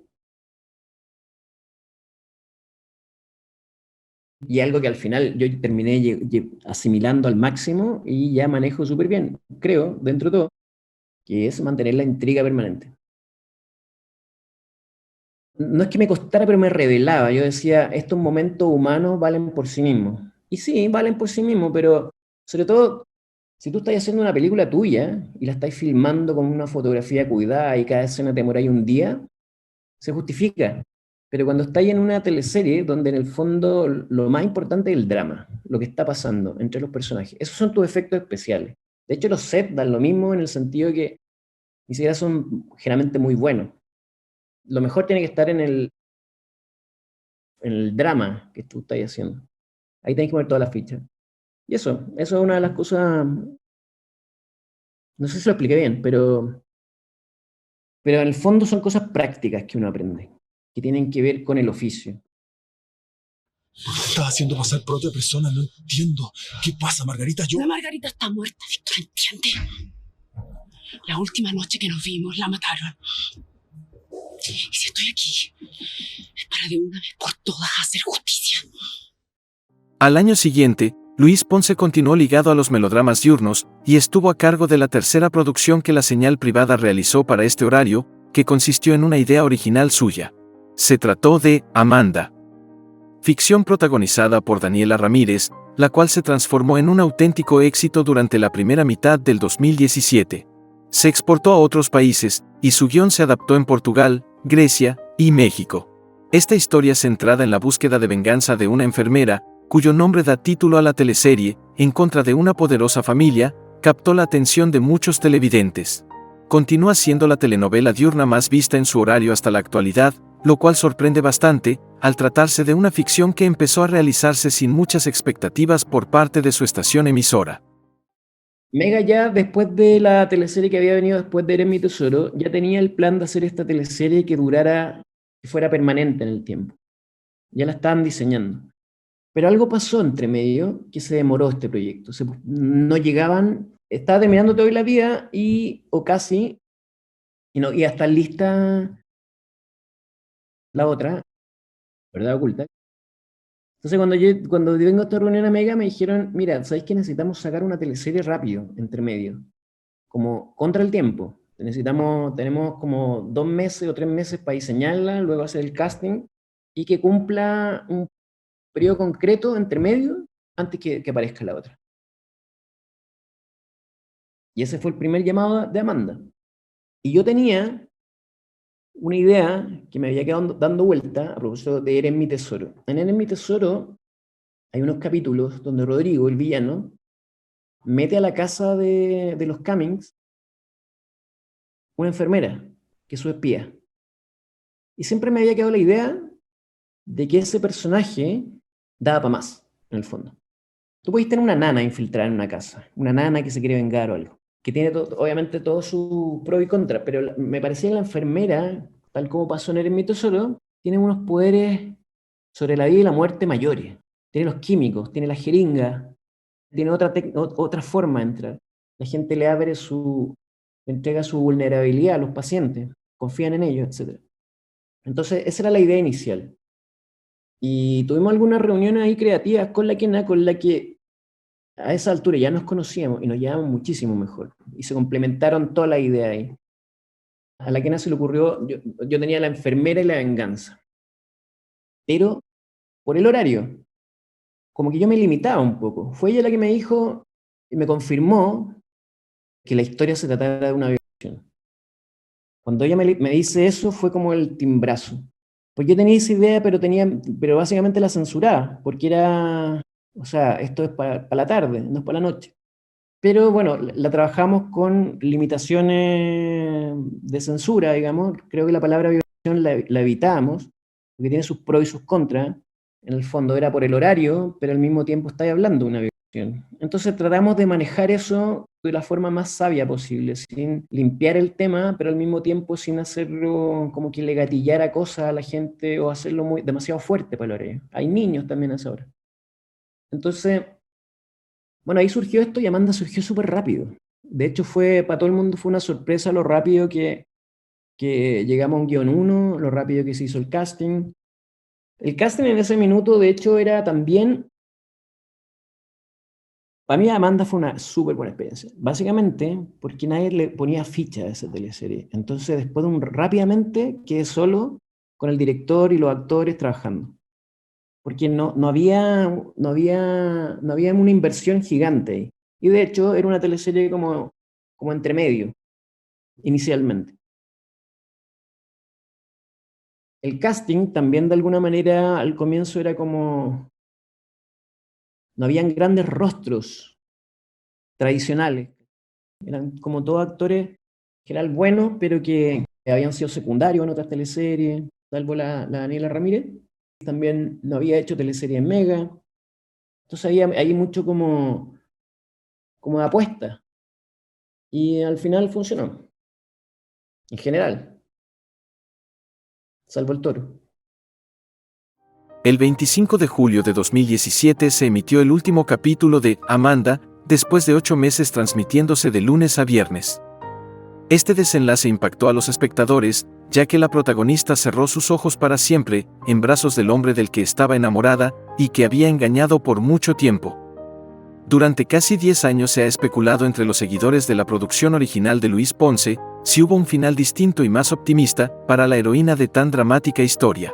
A continuación, el autor de Amanda confirmará que tan cierto fue ese rumor, y cómo se produjo el recordado último capítulo que todos vimos en pantalla. Mi posición era, y yo se lo decía casi a la Kena como para tranquilizarla, decía, mira, cada vez que había algo que parecía muy terrible, era como, ya, pero mira, yo te garantizo que vamos a tener un final feliz, porque esta mujer ha sufrido demasiado y merece ser feliz. Ok, y con eso trabajamos. Y cuando llegamos al capítulo final, incluso el penúltimo capítulo, Amanda no moría. Y lo escribimos. Lo escaleteamos y lo escribimos. En realidad lo escribieron los guionistas del equipo, que tengo que mencionar la Danilillo, o sea, porque fueron un equipo increíble. Felipe Montero, María Luis Hurtado y Lula Almeida, que era nuestra asistente de guión en esa época. Ellos escribieron, lo esqueleteamos, ellos lo escribieron y yo estaba trabajando todavía en el penúltimo capítulo. Y leí este capítulo, que era el capítulo donde Amanda vive, y no funcionaba. Por montones de razones, pero no funcionaba. No funcionaba ni dramáticamente, no funcionaba estructuralmente. Y era un desastre en realidad. Había un problema dramático primero y era que no se creía el final feliz, no era justificado, no era honesto, porque implicaba que un hombre que ha sido engañado desde el capítulo 1 por la mujer que él cree amar, al final ni la conoce, le ha mentido descaradamente, y esto termina en la muerte de parte de su familia, que después de todo eso, este hombre la perdone y termine con ella, es posible que ocurriera. Pero necesitáis contar entre medio casi otra teleserie, que es pasar del shock al rechazo, al tiempo para sanar heridas y volver a acercarse, ni siquiera volver como pareja. ¿Cachai? Todo ese proceso teníais que o elipsarlo, o saltártelo y hacerte el gil como que él la perdona de inmediato, o meter escenas innecesaria en ese proceso. Entonces, ese era uno de los principales problemas, que es un problema dramático y estructural, porque no tenía el tiempo, y aparte ya llegaste al clímax. Una de las máximas de cualquier historia es que una vez que llegaste al clímax, ándate lo más rápido posible esto no es algo de doble sentido, pero ándate lo más rápido posible de la historia, ciérrala, lo más rápido posible, básicamente. Si te cae más tiempo de la cuenta, es como cuando ya tu bienvenida, es como quedarse en el carrete hasta el final y que te terminen diciendo, oye, ¿sabes qué? Vamos a apagar la música, por favor, ándate. Es más o menos similar. la misma máxima para escribir también, que es entrar lo más tarde posible y salir lo más temprano posible de la escena. Entonces, bueno, está ese desastre. La historia era un desastre, había montones de epílogos y no funcionaba. Entonces, ahí, en algún momento, llegué a la conclusión de que en el fondo esas ganas de que Amanda viviera eran ganas nomás. O sea, verdad. Y de hecho mucha gente decía, sufrió tanto, ¿para qué? Pero la verdad es que entre lo que uno quiere y lo que pasa, y la mejor forma de cerrar la historia de Amanda era esa, definitivamente. Más allá que Luciano, que es muy distinto perdonar a alguien cuando se está muriendo en tus brazos, que era natural, y él le dijera, te perdono, pero no te vayas. O sea, se hacía inmediato, y era todo mucho más emotivo, finalmente. Y tenía todo mucho más sentido también. O sea, Amanda logró su objetivo, pero perdió la vida en el camino. Porque de hecho Amanda, dentro de todo, no es por ser moralista, pero en el fondo también ella se metió en esta historia y no podía salir tal como entró. A mí me pareció el final más correcto. Y hay otra cosa que a alguna gente no le gustó, pero a mí me parece fundamental, y es que su hija nunca sepa, o sea, que se quede con la madre que conoció, que era también lo más correcto como para su estabilidad psicológica. Anita tuvo una mamá, conoció a una mamá, que se murió, pero esa para ella era su mamá. Y que no supiera la verdad finalmente también era lo mejor para ella. Probablemente en una secuela, Luciano, cuando ella sea más grande, le va a contar todo. Pero de momento, como para protegerla, no solo le salva la vida, sino que también le salva su estabilidad emocional. Entonces todo eso funcionaba muchísimo mejor a que hubiera habido un cierre donde muere Mateo, bla, bla, bla, Amanda le cuenta la verdad, y teníamos que tener necesariamente ese no te quiero ver, y después un paréntesis, y ahora sí te quiero ver. No funcionaba, definitivamente. Además de su final, y de contar con una historia generalmente bien escrita, con buenos personajes y buenas actuaciones, Amanda todavía no desaparece del inconsciente colectivo, como consecuencia de una de las escenas de la teleserie de Mega, que más repercusión generó. Nos referimos al capítulo en que el personaje de Felipe Contreras causa que un toro ataque al rol de Ignacio Garmendia. Lo que pretendía volverse un momento clave dentro de esta apuesta de ficción, terminó generando risas y mofas entre muchos televidentes y cibernautas, debido al nivel de producción, edición y dirección que tuvo dicha escena. Conozcamos qué opinión tiene Luis Ponce sobre este cuestionable hito, que podría haber sepultado la victoria que cosechaba Amanda. Mira, lo que pasó con el toro es lo mismo que pasa en general, que es, y también es otro aprendizaje, que básicamente las teleseries son una máquina contra el tiempo, con presupuestos acotados, limitados, son demasiados capítulos, y nosotros esta escena la conversamos mucho antes de que se grabara, en una reunión, y para nosotros, para mí y el equipo, era una escena dramática, era una escena como DiCaprio contra el oso, en una escena que fuera intensa, que fuera violenta, que fuera como la primera venganza violenta a Amanda, y la idea era como dejar traumado al espectador y no llorando de la risa. Pero lo que pasó es que por un tema de producción sobre todo, se dedicó a esa escena el mismo tiempo y los mismos recursos que otra escena. Y volviendo a lo que decía este gringo Larry Mollin a propósito de los autos que saltan y chocan, eso se llama una set piece y significa un enfoque distinto a una escena tradicional. Cuando tú armas una escena de esta, necesitáis más tiempo, más recursos, un storyboard probablemente, y enfocarla, dedicarle el tiempo que requiere este fragmento de tu historia. En cambio acá, se dedicaron el mismo tiempo que cualquier escena de diálogo. Y básicamente se quedaron con lo que se logró en el momento.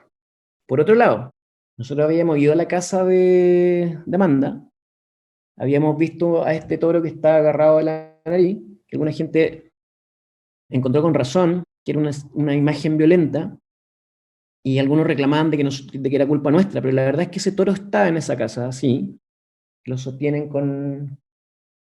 Entonces, la idea era ocupar a un toro amenazante también, pero al final es todo un tema de producción, básicamente.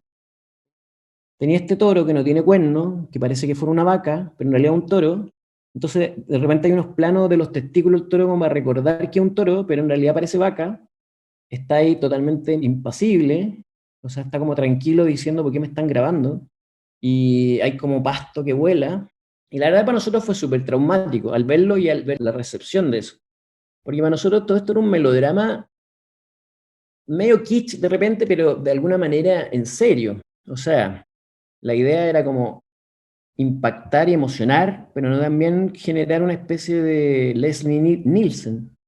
Pero bueno, así quedó. Mucha gente que no conocía la teleserie se enteró por eso que existía. Salieron millones de memes y de videos súper divertidos. Y al final es parte de... No sé, al final toda la gente se acuerda del toro, también. De hecho, al director le regalaron un toro de oro al final cuando terminamos la teleserie y lo tiene como en la oficina. Al Matías. Así que todo el mundo se lo tomó con humor, finalmente. Al comienzo fue medio traumático. Porque de hecho, los días después hubo otra escena que también la gente se reía, que era cuando a Mateo le sacan las vendas. Y el maquillaje de la escena tampoco era tan impactante. Era como que él venía así, no me acuerdo exactamente. Pero tuvimos un par de semanas donde el público nos hizo un poco de bullying. Pero por suerte pasó rápido. Meses antes que terminara de exhibirse Te doy la vida, y de que comenzara Amanda, la telenovela de Ponce fue comparada con otras ficciones con las que compartía algunas semejanzas durante su campaña publicitaria. Se trató de Pura Sangre, emitida por TVN en el año 2002, y la producción turca ¿Qué culpa tiene Fatma Gul? Este melodrama extranjero fue transmitido por Mega durante el 2014, y llegó a despertar más de alguna duda entre los seguidores de la señal del grupo Betia, una vez se acercaba el estreno de Amanda, porque tanto el personaje encarnado por Daniela Ramírez, como el rol de la actriz Beren Saat, coincidían en ser las protagonistas de sus respectivas historias, y haber sido ultrajadas por un grupo de hombres, que pretendían callar o aminorar su delito, mediante su dinero e influencias. El tiempo acabó demostrando que Amanda pudo desmarcarse de esa inevitable comparación. Mira, yo nunca vi Fatma Gul y la verdad nunca fue una referencia para nosotros ni para el equipo, pero entiendo que la gente al comienzo, si tú decís una mujer en un melodrama de una mujer que fue, bueno, nunca en los anuncios se hizo violada, pero que básicamente fue violada por un grupo de hombres, etc. Es evidente que, sobre todo en principio, alguien crea que es una especie de cover o remake no reconocido. Pero la verdad es que ese teaser es súper bueno, en realidad. Porque Fatma Gul no era un thriller en rigor. Era más bien un melodrama, por lo que entiendo. Porque como les digo, no la vi. Pero lo que pasa es que hay un... Mira, yo soy bien cinéfilo, era crítico de cine, como les contaba, y para mí es más influencia... De hecho, hay un subgénero de películas que son venganza... Creo que se llama Rape Revenge, que es... sobre todo en los 70, que son películas exploitation, o sea, películas como serie B, y hay como todo un subgénero de esas películas. Entonces para mí era como entrar más bien en esos temas. Mira, en un minuto me pasó otra cosa. Cuando yo empecé a desarrollar la historia, descubrí Los Hijos del Monte, una teleserie que ya había hecho La Quena. Y ahí me angustié un poco. Encontré que se parecía lo que yo había diseñado a Los Hijos del Monte. Vi el capítulo en YouTube. Tuvimos una reunión con la quien y le dije, oye, ¿sabes qué? Estoy enrollado con esto. Creo que se parece un poco. Los hermanos, la mujer que llega, en la misma casa. Bueno, eso lo descubrimos después en realidad, porque la casa todavía no está definida. Pero nada, ahí la quien me tranquilizó, me dijo, no te preocupes de eso, en realidad otra historia y una vez que despegue te vaya a ir en tu propio camino, en el fondo. Y de hecho solo vi el capítulo 1, así que tampoco después efectivamente me olvidé de eso. De esa serie, que en realidad era una cuestión totalmente distinta también. A mí nadie me va a meter preso, porque a mí nadie me puede probar nada, porque yo todo lo que he hecho, lo he hecho bien. Esos jueces, fiscales, policías, generales, políticos, toda la mierda, los he sobornado a todos los periodistas, a todos los huevones. He tapado crímenes incluso, asesinatos. Porque la justicia en este país es una mierda. Son unos huevones ineptos que no entienden nada, que no saben nada, y me los paso por la raja. Y esa es la única manera que yo tengo de mantener el poder. Y lo tengo. 2 años después, Luis Ponce abandonó el horario de las 15 horas e incursionó por primera vez en las teleseries nocturnas. Juegos de Poder simbolizó la segunda idea original del entrevistado en formato telenovela y trataba sobre un thriller policial que expuso temáticas ligadas a la corrupción y la política. Protagonizada por Álvaro Rudolphy y Jorge Zabaleta, la ficción se inspiró en hechos de la contingencia chilena y acabó transformándose, sin proponérselo, en una especie de reflejo de los acontecimientos surgidos en nuestra sociedad durante el 2019. Desde que irrumpieron en la programación de los canales de televisión chilenos, las apuestas de ficción hechas para adultos han ido adquiriendo popularidad y, por ende, mayor nivel de inversión que las producciones vespertinas y diurnas. Crear y comandar esta teleserie significó que Ponce entendiera y asumiera una serie de nuevas responsabilidades con las que no estaba tan familiarizado antes. Mira, Juego de Poder partió distinto. Lo que quería hacer Mega era una serie juvenil. Un poco parecido a lo que de aquí mando yo. La invitación para mí fue, mira, queremos hacer una serie juvenil, o sea, con personajes jóvenes y con una pata en internet. O sea, contar parte de la historia en internet que se complemente con lo que aparece una vez a la semana al aire. Y esa fue lo que yo entré, en el fondo. Y pasó después lo mismo que aquí mando yo, en el sentido de, ¿sabes qué? Vamos a ir a lo que hacemos y vamos a hacer una teleserie mejor. Y me pareció bien igual, es decir, seguí adelante. Y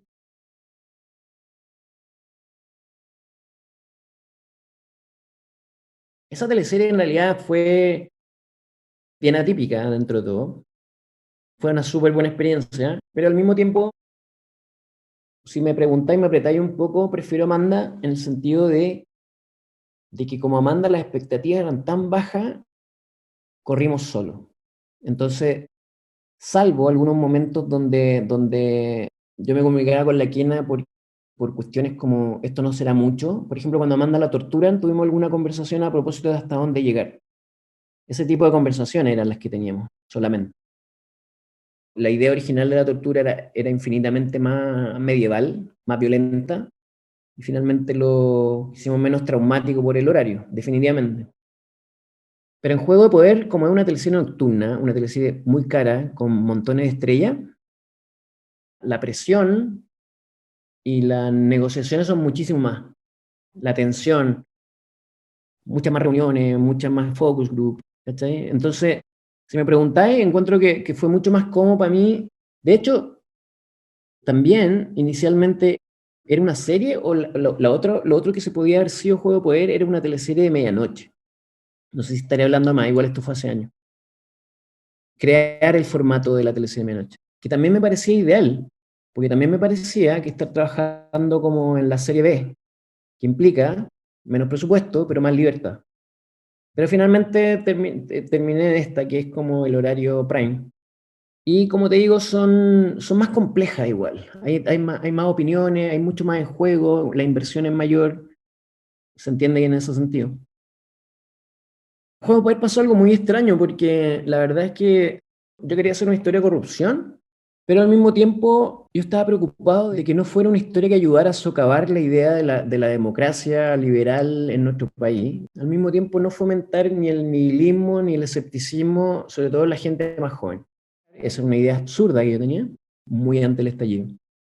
Una vez que empezamos a hacer la historia te lleva y los personajes en direcciones que uno no maneja. Y al final empezó a poner mucho más nihilista y más crítica de las instituciones, porque básicamente para allá te llevan los personajes, para allá te lleva la historia. Y después vino el estallido, aparte. Me acuerdo que cuando al personaje Rudolphy estaban acusándolo constitucionalmente en el Congreso, el mismo día están acusando a Piñera. Entonces al final se volvió como, o sea, algo que era una especie de alerta sobre la corrupción terminó corriendo paralelo con lo que estaba pasando. Eso fue bastante curioso, claro. Juegos de Poder se impuso en rating a su competencia de aquella época, Pacto de Sangre de Canal 13, que se había estrenado meses antes que la ficción de Luis Ponce. Aunque nunca pudo liderar en audiencia, la teleserie nocturna de la ex señal católica logró provocar bastante repercusión en las redes sociales, y curiosamente, compartió algunas semejanzas con la producción dramática de Mega, que en un comienzo iba a titularse Pacto de Silencio, antes que Amigos por Siempre pasara a ser Pacto de Sangre. Sus antagonistas principales se llamaron Benjamín, y en ambas telenovelas ocurre el deceso de un personaje durante el primer capítulo, el cual se torna un crimen que un grupo de personas ocultan, y que originarán una serie de revelaciones, sumado a un incesante y sangriento espiral, que terminará por arrastrarlos a todos. La de Pacto de Silencio es una historia que vale la pena contar. Pacto de Silencio era un título que teníamos. A mí no me gustaba, pero era el título nuevamente como Secreto de Familia. Pacto de Silencio. Era un pacto de silencio el que había, y tomado también en los pactos de silencio de los militares acusados por violación de derechos humanos, de ahí venía un poco la idea. Y Pablo Ávila, que era el productor de Amanda, se fue a Canal 13, y él tenía su teleserie que se llamaba Amigos por Siempre, y en algún minuto él tomó el nombre Pacto de Sangre. No digo que no haya copiado el nuestro, pero el nuestro era previo. Así se llamaba la teleserie nosotros, y se había anunciado así en algún minuto, y los actores tenían guión en el capítulo 1 que decía Pacto de Silencio. Ahora, a mí no me gustaba ese título, y confiaba en que se nos iba a ocurrir uno mejor, o que por último marketing nos iba a sugerir uno mejor. Pero apareció Pacto de Sangre primero, y Pacto de Sangre también tenía cosas en común con la nuestra. Mucha gente decía que básicamente como que nosotros habíamos llegado después, en realidad. Lo que pasa es que esta teleserie, Pacto de Silencio, luego Juegos de Poder, se demoró harto en desarrollarse. Entonces, Pacto de Sangre apareció primero, pero nosotros veníamos, de hecho el título lo teníamos de antes. Se armaron bandos también con la teleserie. Entonces a alguna gente le gustaba Pacto de Sangre y era como, esta otra que viene después es parecida y etcétera, pero bueno, son... O sea, como que se armaban competencia entre si a alguien le gustaba una o la otra. A alguna gente le gustan ambas, a alguna no le gustaba ninguna. Patricio González fue el director general de Juegos de Poder, y es un profesional con más de 3 décadas de experiencia en la televisión chilena, con quien Ponce nunca había trabajado antes. Hoy en día es uno de los directores con mayor cantidad de proyectos dentro del área dramática de Mega, y en el pasado participó en producciones encabezadas por Vicente Sabatini. Conozcamos cómo fue la experiencia del entrevistado al colaborar con González, así como también conformar un equipo de guionistas distinto a los de sus anteriores proyectos, destacando las actrices y escritoras Valentina Poyarolo y Jimena Carrera. A propósito del equipo, lo armé yo, estaba Felipe, que venía de Amanda, estaba la Lula, que también venía de Amanda, y Valentina Poyarolo, quien yo había conocido antes. Después finalmente llegó Jimena Carrera. Yo no la conocía y fue realmente un súper refuerzo al final. Súper buena escritora. Y súper buen equipo. Yo no había trabajado nunca con él, fue un aprendizaje heavy porque al comienzo teníamos ideas distintas y enfoques distintos, pero a la larga yo también aprendiendo mucho de él, espero que él también, no sé si habrá aprendido algo de mí, pero en el fondo pasamos de una tensión profesional, nada personal, pero sí tensiones de quiero ir en esta dirección, no tenemos que ir en esta, yo quiero ir en esta y en esta. Finalmente nos complementamos súper bien. Y yo terminé realmente admirando su trabajo. Sobre todo, a propósito de lo que les digo, la presión. O sea, si ya está una maquinaria enorme, con cientos de personas, actores, inversiones, grabaciones, escenas que hay que moverse de un lugar a otro, este hombre es el que tiene que administrar todos estos talentos y todos estos recursos. Y realmente una pega heavy. Y en ese sentido admirable. Yo alguna vez fui a una grabación, porque esta serie tenía también hartas escenas de acción, y las escenas de acción son realmente, tenéis que coordinar un ejército de personas, para que resulte bien, y resulte seguro, y resulte choro. Porque él tiene un estilo como súper naturalista, y súper realista. Y lo que yo quería hacer era a veces no necesariamente en esa dirección, sino que más parecido al melodrama, y ahí nos juntábamos entre medio. Lo que pasa es que en mi teoría, las teleseries tampoco no deberían ser 100% realistas, porque ya son un lenguaje en sí mismo. Pero tampoco tienen que ser acartonadas ni teleséricas. Ese punto intermedio es el complejo de lograr. Entonces, en general lo logramos encontrarnos en un punto intermedio.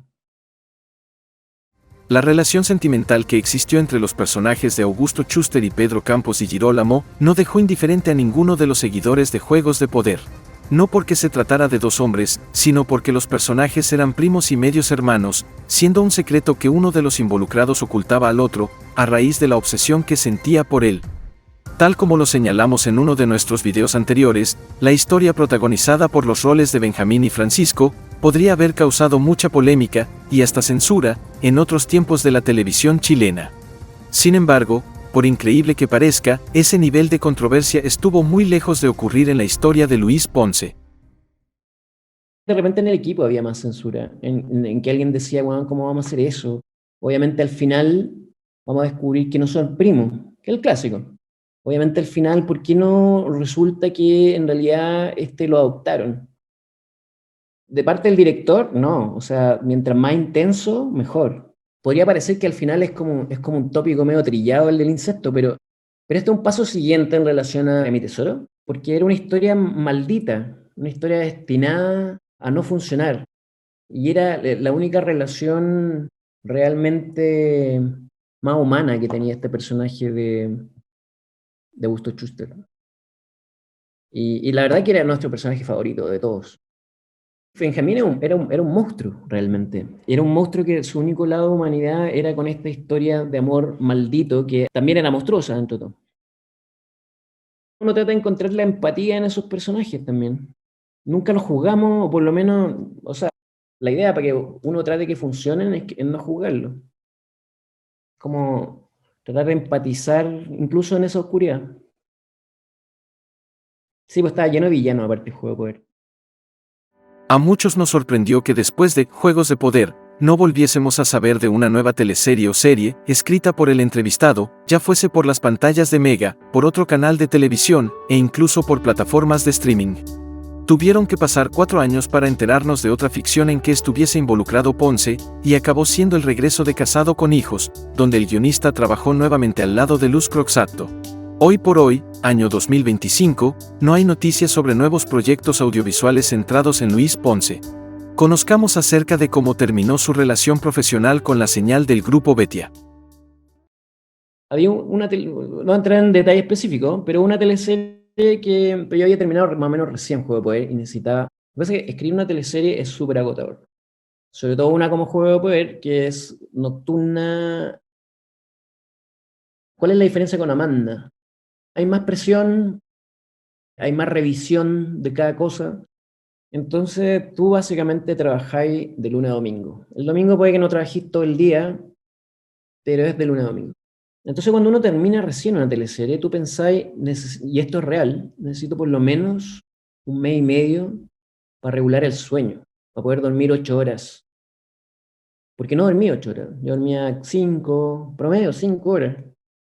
Sobre todo porque tenía una vida también. Entonces la forma de organizar tu día es que estáis escaleteando, escribiendo y después un par de horas para vivir. Entonces una que me ofrecieron y no. Así que no estoy escribiendo teleserie en Mega en este momento. Pero sí puede que haya algo luego, pero no lo puedo confirmar todavía. Yo nunca fui funcionario en Mega. Era por proyecto en el fondo. Lo que pasa es que nunca quise... Hay escritores que hacen eso, que negocian contratos de años. A mí nunca me pareció una buena idea, nunca quise por... Uno, prefiero decidir qué proyecto. Cuando tú estás contratado, estás de alguna manera forzado a hacer lo que el contrato te dice. Y por otro lado, prefería renegociar año. Entonces, de hecho, para mí fue mejor en ese sentido, de pasar de Mi Tesoro a Amanda y de Amanda a Juego de Poder. Tengo esa relación amor-odio con las teleseries, porque me gustan las teleseries, pero creo que también son bien demandantes.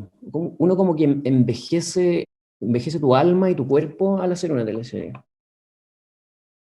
Nos estamos acercando al final de este video y debemos señalar que los últimos guiones de Luis Ponce, que han sido llevados a la televisión, destacan por la agilidad que presentan, donde los conflictos crecen y se renuevan, y donde tanto héroes como antagonistas sorprenden al traspasar ciertos niveles de escrúpulos en determinados momentos.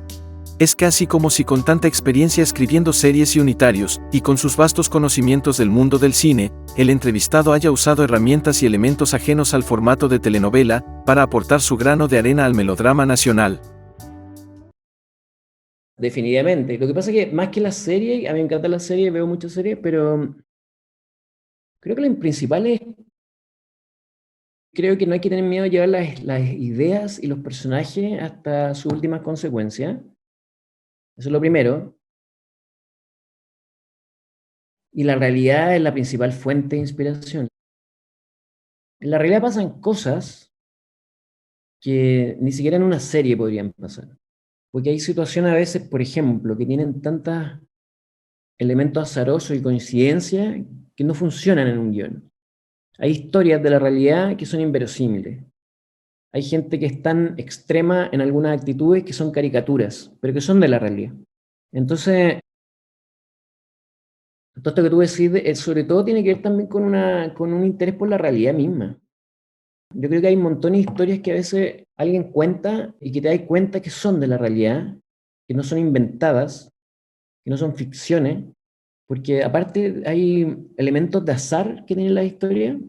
Es un problema en que uno puede caer a veces, que es como estructuráis y pensáis en términos de plantar algo y rematarlo y todo más o menos simétrico y todo se parece a un reloj. Y hay elementos impredecibles que tiene la realidad que a veces a uno se lo olvidan. Entonces para mí lo principal es eso como fuente. Y me gustan las series, las películas y los libros donde los autores integran esos elementos como de lo inesperado, que no está escaleteado y a veces ni siquiera temáticamente. Es el problema, que cuando usáis mucho tu lado izquierdo del cerebro, al final podéis notar, al verlo, notar la hebra y notar el diseño. Entonces me interesa eso también. Es hora de conocer cuáles han sido las ficciones y los personajes favoritos escritos por Ponce, en casi 3 décadas como guionista. Escuchemos su opinión. Creo que Amanda, Juego de Poder también, pero Bienvenida a Realidad 1. Creo que Amanda es la que más me gustó, incluyendo El Toro, al que le tomé un montón de cariño. Los psicópatas, Mateo y Benjamín. Son los mejores personajes, no porque uno empatice con la psicopatía, sino que son los que echan a andar la historia.